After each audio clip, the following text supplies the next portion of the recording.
ಎಲ್ಲರೂ ಧರ್ಮಸ್ಥಳಕ್ಕೆ ಬಂದಾಗ ಸುಮ್ಮನೆ ಬರಲ್ಲ.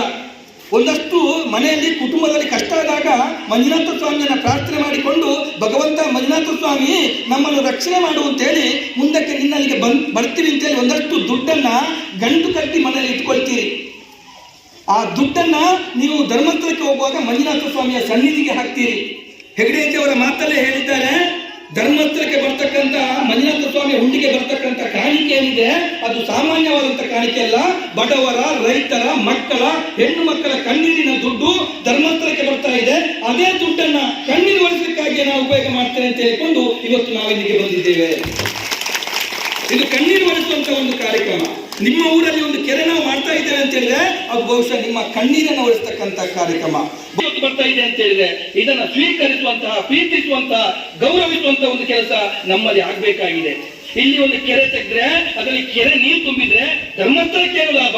ಹೆಗಡೆಯವರಿಗೆ ಏನಾದ್ರು ಲಾಭ ಇದೆಯಾ? ಖಂಡಿತ ಲಾಭ ಇಲ್ಲ. ಪೂಜ್ಯರ ಚಿಂತನೆಗೆ ನನಗೊಂದು ಸ್ವಂತ ಮನೆ ಆಗ್ಬೇಕು, ನನ್ನ ಮಕ್ಕಳು ಚೆನ್ನಾಗಿ ಓದಬೇಕು, ನನ್ನ ಮನೆಗೂ ಕೂಡ ಒಂದು ಬೈಕ್ ಬರಬೇಕು, ನಾನು ಕೂಡ ಒಂದು ಬಿಸ್ನೆಸ್ ಮಾಡಬೇಕು ಅಂತ ಯಾರು ಕನಸು ಕಂಡಿದ್ದಾರ ಅವರಿಗೆ ಇವತ್ತು ಸ್ವಸಹಾಯ ಸಂಘದ ಮೂಲಕ ನನಸಾಗಿದೆ ಅನ್ನುವಂಥದ್ದನ್ನ ಹೇಳಿಕೆ ಇಷ್ಟಪಡ್ತೇನೆ. ಇದಕ್ಕೆ ಕಾರಣ ಧರ್ಮಸ್ಥಳ.